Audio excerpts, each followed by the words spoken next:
1. This goes back to when MySpace was pretty popular, and online dating was becoming more commonplace. Regardless, I was still pretty cautious with who I added and what people could view. Enter Michael, or what we will call him in this story. He sent me a friend request, and at first I thought I should reject. Oh, how I wish I did. But we had a mutual friend, and I figured he couldn't be too bad. He was cute too, so I accepted. Within minutes we were chatting and the conversation flowed quite well. We hit it off quite well. Probably a little too well now that I look back on it. Anyway, we chatted for about a week and then decided to meet. I chose a public place and brought along one of my best friends. He was the perfect gentleman. Even my friend, who we will call Laura, was completely enamored by Michael. She thought he was amazing and gushed about it the whole way home. Laura kept telling me I should date him, and that she was so happy I was finally moving on from my ex. 3 days after we met, we went out on our first official date. It was actually really nice. He was attentive, he listened, and he was sweet as sugar. He drove me home, and on the way he told me how much he was beginning to like me. I couldn't believe that this guy was so into me. I was on cloud 9. I was stupid. Oh well. We get to my house and he looks at me and asks if I would be his girl. I agreed and he kissed me. We said goodnight, and I went inside. As soon as I got in, I had a text from him telling me how happy he was.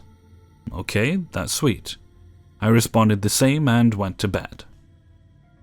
I woke up the next day to 6 texts and 2 missed calls from him. That should have been a clue, but I chalked it up to him being nervous. I told him I would wait up until he got home. I didn't, so I let it go. This went on for a few weeks. I finally told him I felt it was weird that he freaked out so easily if I didn't respond fast enough. He said he was sorry, and we moved on. That day he told me he loved me. All right, that was fast but sure, why not? I said it back. Big mistake. From that point on, he said it every minute of every day. It was overwhelming and odd, but I let it go. Now for the really creepy stuff. I never told Michael where I worked or where I went to school. It never really came up. One day I walked into work and found flowers. I was the only female working there, so I knew they were for me. They were from him. Okay. I sent him a thank you and dropped it. Then he started showing up at my school.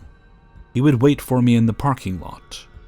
I got really creeped out and asked him how he knew. He told me Laura and him talked, and she told him. I shrugged it off because it seemed plausible. I really should have asked her, though. Then it got worse. Michael and I made tentative plans one evening, but one of my good friends wound up having a huge meltdown. Her fiancé just got deployed, and since I had been through it, she needed me. I asked Michael if we could reschedule and told him why. He started crying. Yes, crying. I talked to him and calmed him down and told him I would stop by the firehouse on my way home. He was a firefighter. He seemed fine with that, and so I went on about my night. Little did I know he was blowing up my phone. I had a total of 27 texts and 11 missed calls from him, each with a voicemail. Every voicemail was more and more angry than the last. Stupid me, I went to the firehouse. He cried to me about how it hurt him so much that I didn't want to spend the night with him. I pointed out that we had spent all of my free time together and that sometimes I needed my friends too. He didn't like that, but it seemed as if he accepted it anyway. Nope. For another 2 weeks, he would react the same way any time I made plans with a friend without him. I had enough. I sent him a message that I wanted to talk that night. We met up, and I told him that we were done. He told me no, and wouldn't let me break up with him. I gave up trying and told him the drama was just too much, and he needed to ease up. Fast forward a week, things were worse. I finally called him and broke it off again. This time I hung up when he said no and blocked his number. I got off work and walked out to my car. I had a note from him. It said, "You will always be my Juliet." I won't let anyone else be your Romeo. I freaked out. I went to a night lab, school, and made sure I walked out with a friend when we finished. I knew he would be there. I didn't see him, so I sighed with relief and drove home. I got into bed and my phone started ringing. It was a new number. I didn't pick up because I never do for numbers I don't know. But it wouldn't stop. I finally answered. It was him. He was drunk and outside of my house. He started to tell me that I needed to come outside and agree to be his one and only, or he would destroy my car and then kill me. I told him I was going to wake up my father and call the cops. He told me both myself and my father would be dead before they got there. I bolted up and ran to the doors. Good, they were locked. I should have been calling the cops, but I was in the moment and scared.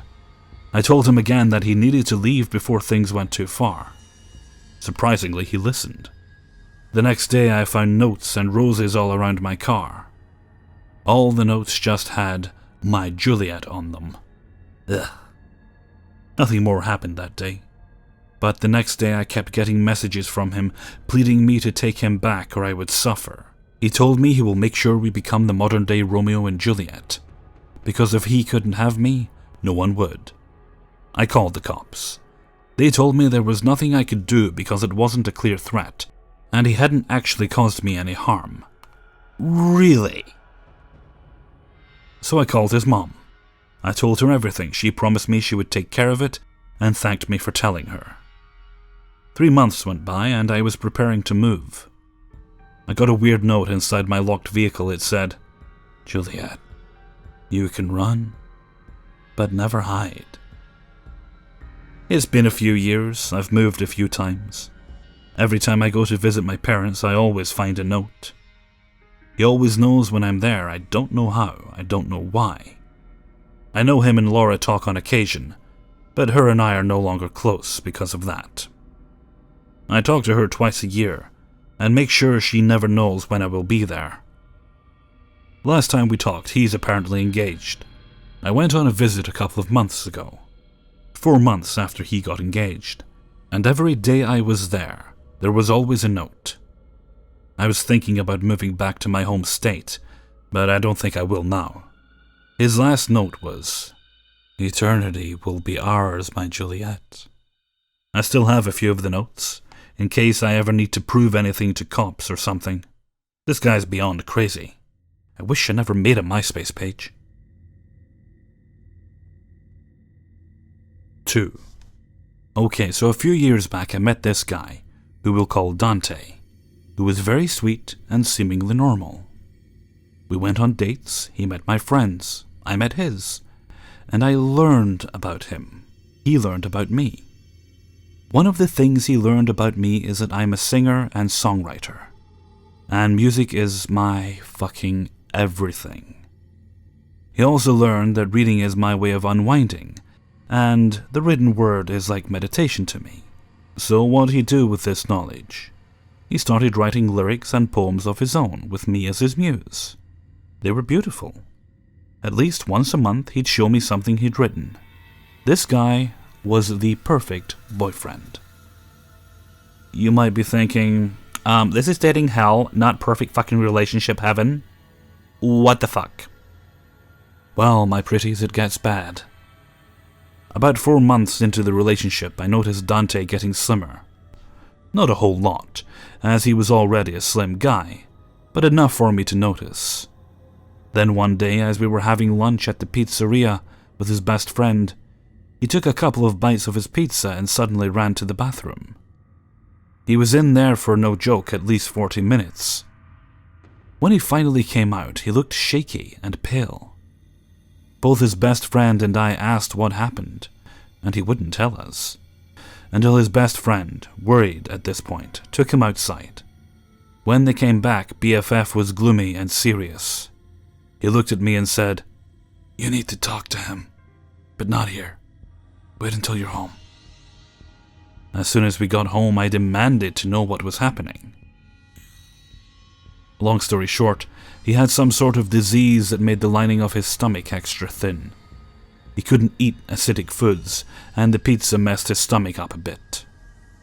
According to him, doctors have given him about 5 years to live before the gastric acid ate away at his stomach lining, turned into peritonitis, and killed him. I'm no doctor, not even close, and I was 19 at the time. What the fuck did I know about this? He messed me up with that shit.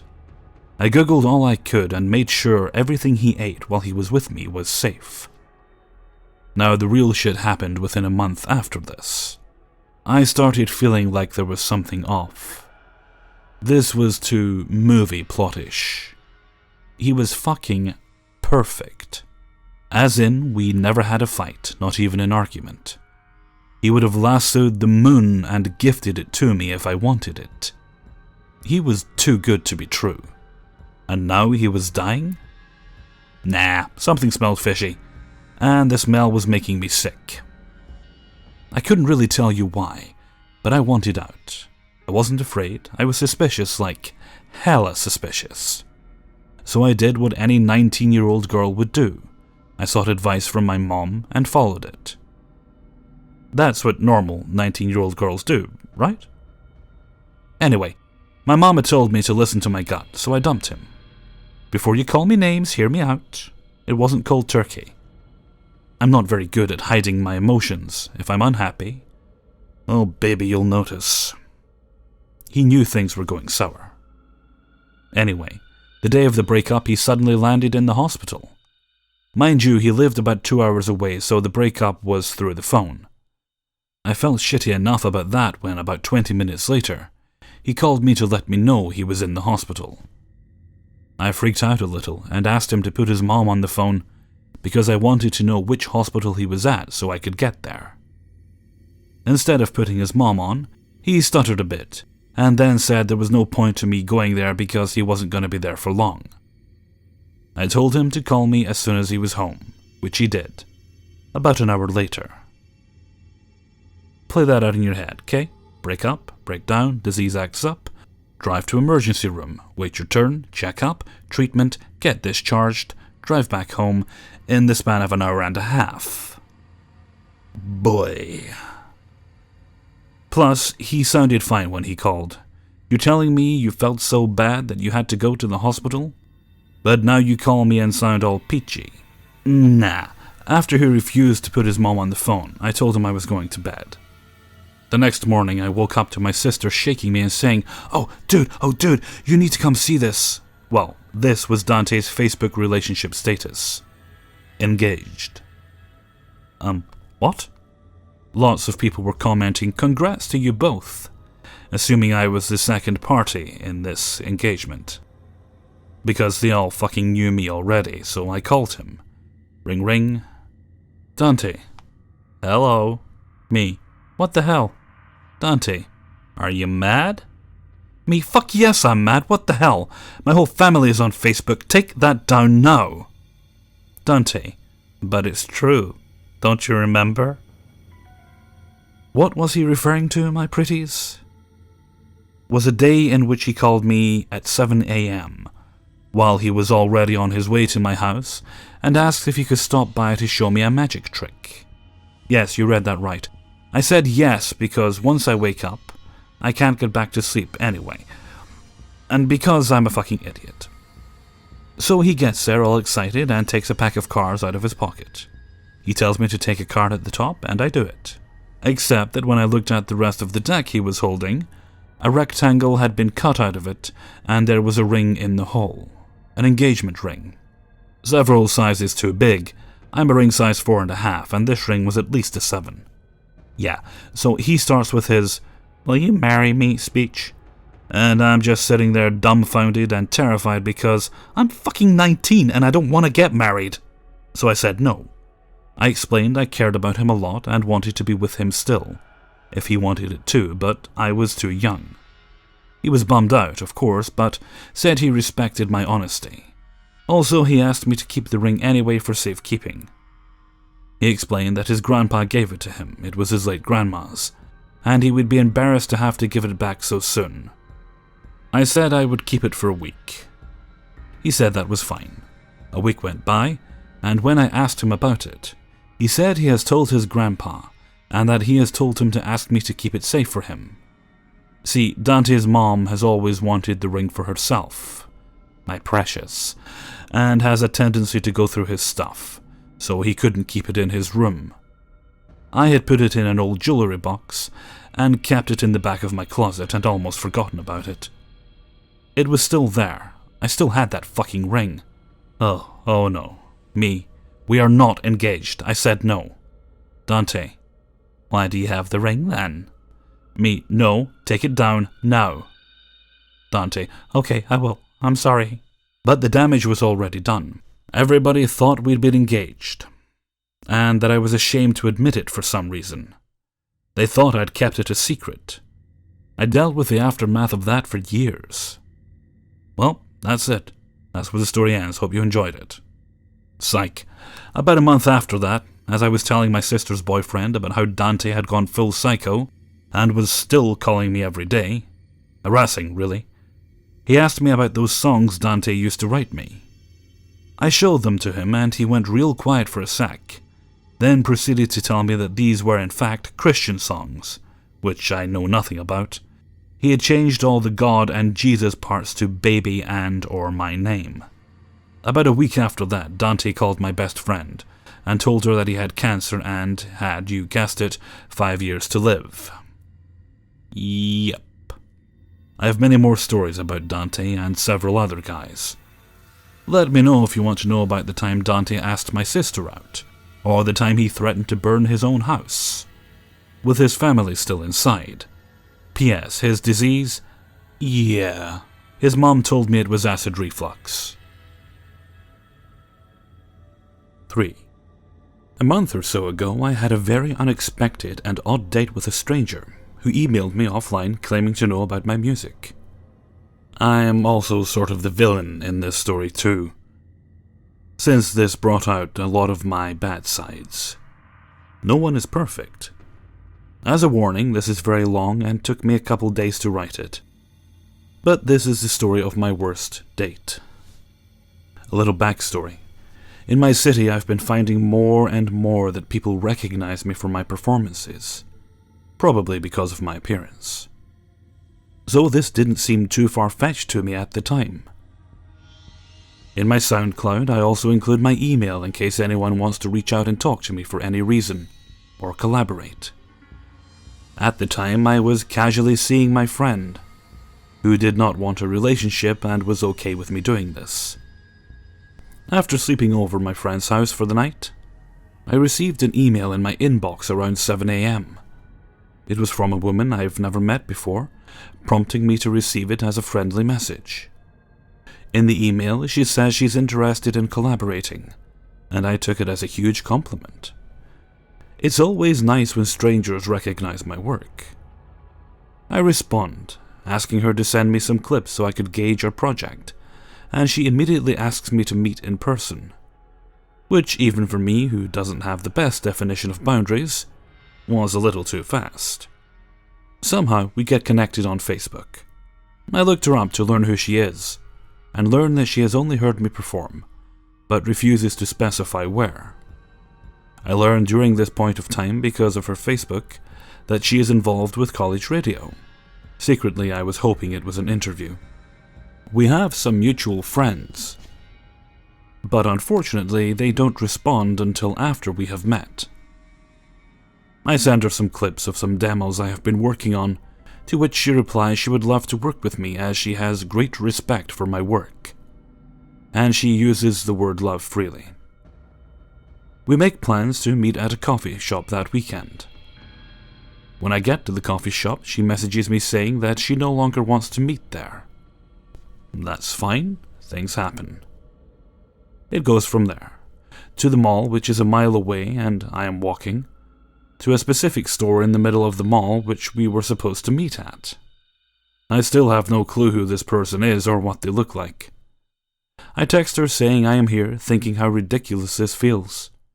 And a few seconds pass by before a woman comes out from the crowd of shoppers and says hello. I do not recognize this person at all, but she seemed very nice. We started walking and the vibe felt very awkward. It already felt as if it were a date, even though it had been talked about as something else. I pressed her immediately to find out how she knows who I am, and it turns out she is one of my exes from before I started sleeping with my friends, and she has seen me perform last June. She was also 34. We decided to walk back to the coffee shop to get coffee. Most of the time when I meet someone for the first time, I have a drink. Normally blind dates are awkward, but there was something weird about her. She would begin her sentences about topics not even closely related to what we were even discussing, and gradually lower the volume of her voice at the end of her sentences so I could not hear her. She walks close to me and seems very nervous. She also doesn't mention a word about music. I have been harsh on first dates before, or in general on women. Not violently harsh, but had unrealistic expectations with myself that transpired onto them, let's say. So even though I wanted to run at this point, I made myself stay and said I was being foolish. We get to the tiny coffee shop, and it is so packed that I start feeling nauseous from all the walking, coffee, and people. She orders a quiche. It is so packed, in fact, that we ask to sit next to a person who is sitting by themselves in a booth, studying on a computer. This isn't a restaurant booth, this is one of those tiny wooden booths that slick back and seem to resonate 90s. I learned that she does do a radio show, but she had no intention of doing anything with me involved with that. She has only performed music once or twice, and has no idea on what to do project-wise, which is fine. Most people have a hard time conceptualizing music if they haven't done it yet, but she did not even provide an idea. During this whole time, she doesn't change her trailing off tone or talk about herself much. She mostly just stares at me or asks me personal questions. The cafe was so crowded I could barely hear her over people, so I decided to go back to my apartment to potentially record, which is where I normally record music and bring my friends there to do the same. On the walk to her car, which was back at the mall, I mentioned to her I am casually seeing someone in an open relationship. We hadn't prompted a date prior, but the vibes I was getting were hinting very eerily close to vibes I've gotten from former girlfriends the first time I've met them. I make it a point to be as honest and upfront with women as possible, and she didn't seem to mind. What I did mind, though, was finding out that her guitar was broken, that she brought over and she couldn't even play it. Okay, whatever. Some people want to be musicians and don't have the resources, or just maybe she wanted to sing. I shrugged this off. But it was on the ride home that she started asking me a lot of personal questions, especially about my open relationship and my ex-girlfriends. I tried to answer them vaguely, but in the end I just talked so she wouldn't keep asking me questions. I have a bad habit of oversharing information also with strangers, and I want to point out that I definitely did this here. She seemed okay and generally curious. It wasn't weird until she told me to abandon my friend and not speak to her, that she was a bad person and all these other things. I agreed so we would stop talking about it. Things no longer feel as awkward and I feel a little more relaxed. Her and I are getting along a lot better, though she is still trailing off, and I am excited about meeting someone new besides my friend. At my apartment, I thought maybe she'd show me lyrics or poems, but she showed me neither. We ended up just cuddling and making out instead. We did not have sex, even though I would have. We even played a little on my guitar, which was working and is even signed by a famous hip-hop artist. This wasn't so bad, and it made me feel more comfortable. Enough to say yes when she offered to take me with her to a work meeting, so I could come stay over her house, maybe 40 minutes from the city.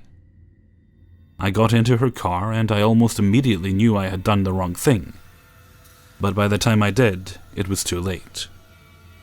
I enjoy talking, and like most guys can rant about themselves forever.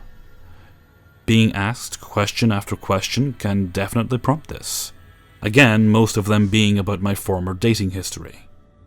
We reach a neighborhood I've never been in before, and I realize it is almost 10 minutes until her scheduled work meeting.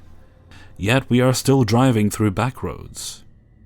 Maybe 30 seconds later, after I'm responding to a question, she tells me to shut the fuck up, stop talking, and I hope your open mic gets fucking cancelled. I was sort of shocked, confused on what to do next.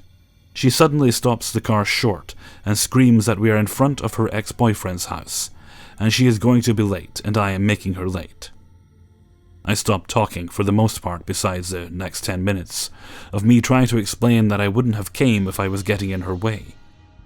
I was only responding to her questions, and I was sorry if I was inconveniencing her. Regardless, it didn't matter what I said. I was wrong to her, and I was not respecting how important her job was to her. She calms down and begins to suggest places to drop me off at to wait. We choose a corporate coffee chain, and I get out. At this point, I am maybe 30 minutes away from my house with no money for bus fare, and no one to call for a ride, in a town I've never been in before. I wait for around an hour, unsure on what to do, until I get a response from her telling me she is on her way.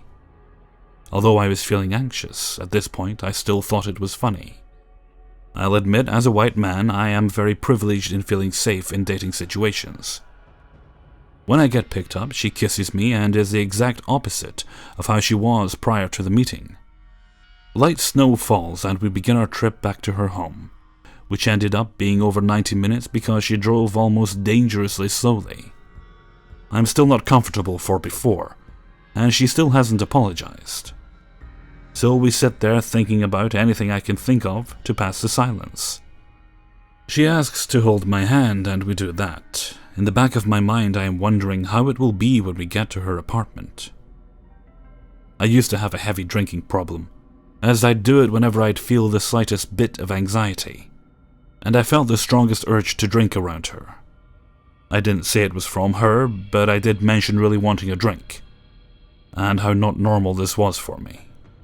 I realized I was stuck now because of the snow, as my friends generally wouldn't travel in that kind of weather, and she wouldn't be able to take me home. She seemed very disappointed I wanted a drink, and that I wasn't a serious Christian even though I believe in a central godly spiritual power. She told me how she didn't like my friends, and how she hasn't dated in a while. After we get to her apartment, she makes me put her shoes down by the door downstairs, and then I put my bag down in her room, mentioning that I am going to get some beer, so I will return soon. I wanted to leave, but the roads were so slick, and there were no bus stops close by. So I went and bought the first 6-pack of Heineken I've had in months, and leave. When I get back, she seems very hesitant and nervous, asking me not to drink. Instead, she insists that I go outside on her balcony, as the view will help me. Despite me not wearing shoes, I tell her I really do not want to do this, and she continues to ask me another 3 or 4 times. When I mention I have no shoes, she gives me a pair of her shoes, which are way too small for me.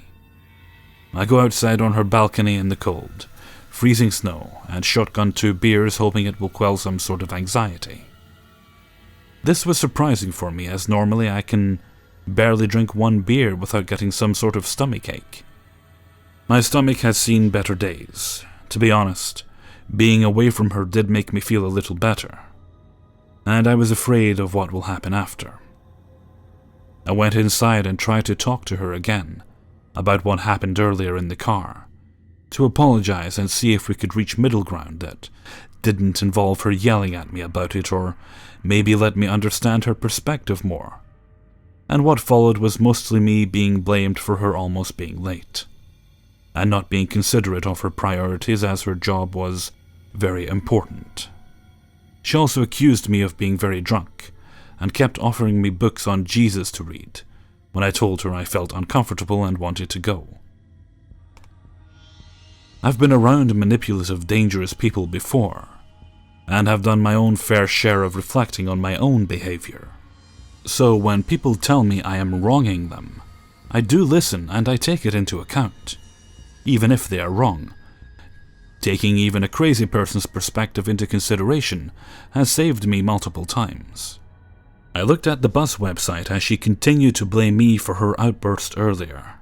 and realized the last one had left for the night. I played nice, and did what she asked because I had nowhere else to stay in that city, and honestly thought maybe I was just being stupid.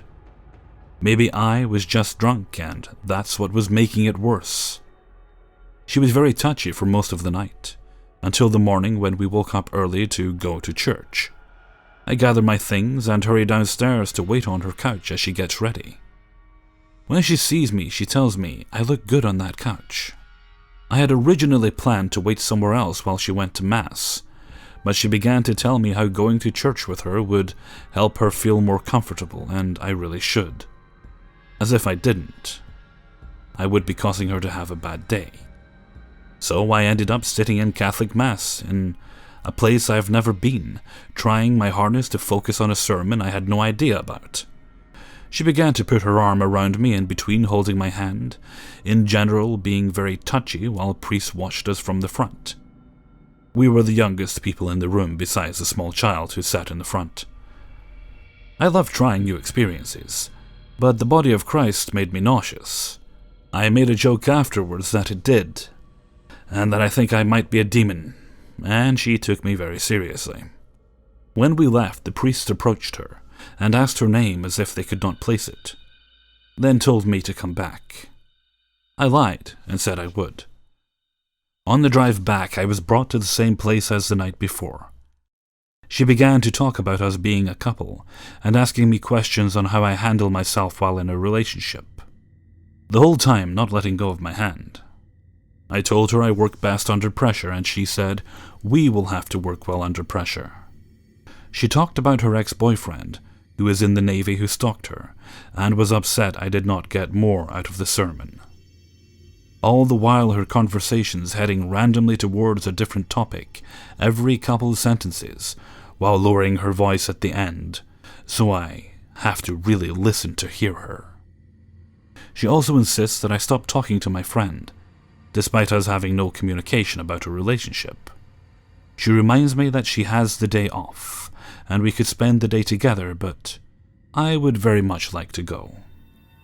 At this point, I feel crazy from keeping everything inside, and can't wait to get out of her car, so when she kisses me goodbye and drops me off at another coffee shop, I immediately figure out how to get home and leave.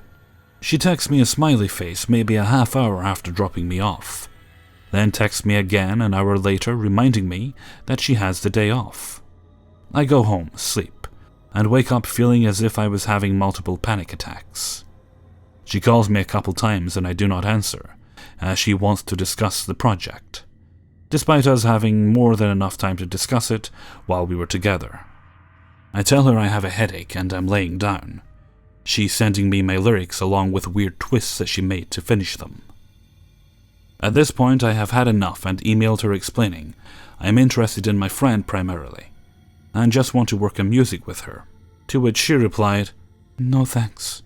Nice knowing ya." Confused, I asked her what she means, and she says, "No more texting, call or email." To which I respond with, "Okay." When I emailed her trying to explain my feelings, and why I would love to work with her in an email 5 sentences long, she told me to, "Please call 911 if this is an emergency." In the morning, I received this email from her. "Mr. Reddit user, I do not want to work with you in any capacity for the foreseeable future. If you would like, you and I may arrange for a check-in 1 month from now. 2/16/2017 0700 at cafe we met at." I responded asking her what has happened, to which she responds a day later with this email. "Reddit user, I was robbed yesterday and I do not trust you. You shared the following information with me. You, my name, said that you, my name, had been robbed in the past on more than one occasion from people whom you knew. You said that you used to sell drugs, example marijuana and pills, oxycodone. You said that you abuse alcohol and marijuana. You shared self-harm behavior with me, describing it as a mood. You sent me a text message after I asked you not to send me a text message. I provided you with resources for mental health. If you do not have any further questions, please do not contact me. If you are not sure whether the situation is a true emergency, officials recommend calling 911. I am confused on most of this because 1, I didn't tell her I used to sell pills, and all I said was I sold to my friends in college, but I stopped when I thought I was going down a bad road. I told her I smoked weed often but wanted to quit, and I'm assuming that the self-harm behavior she mentioned was the drinking. Lastly, the text she meant was the okay after she told me not to text her. I am very confused on what I am accused of being robbed of, but honestly not surprised. She refuses to tell me what was stolen. I enlist my ex's help, who is a sweet, wonderful person, and suddenly my friends respond telling me not to hang out with that person due to her own instability issues. I sent her an email expressing my sympathy for her being robbed, and that I'm not open to contact with her again, hoping that everything will be fine, and I do not blame her for not trusting me. I found out recently that she was accusing me of stealing her broken guitar, and thought I had taken the bus up there to get it, then 40 minutes back to my city. We haven't spoken since, and I sincerely hope we do not meet again. But if you are here, the moral of the story is to trust your instinct. It could have been much worse, but my gut was trying to tell me something the whole time. I apologize for the length, but this was truly my dating hell. Hey everyone, Hellfreezer here, and thank you very much for listening to my dating hell video. Been a little while since I've done one of these kind of bad date type videos. I wasn't 100% sure I'd be able to get this video together in time, but thankfully things worked out at the last minute, so excellent. Just a little advice to folks if you're ever trying to be romantic, don't cite Romeo and Juliet. It's a disturbing little story actually if you think about it. Yeah. Okay, and with that I'm going to head off for now, so until next time, thank you very much for listening, and take very good care of yourselves.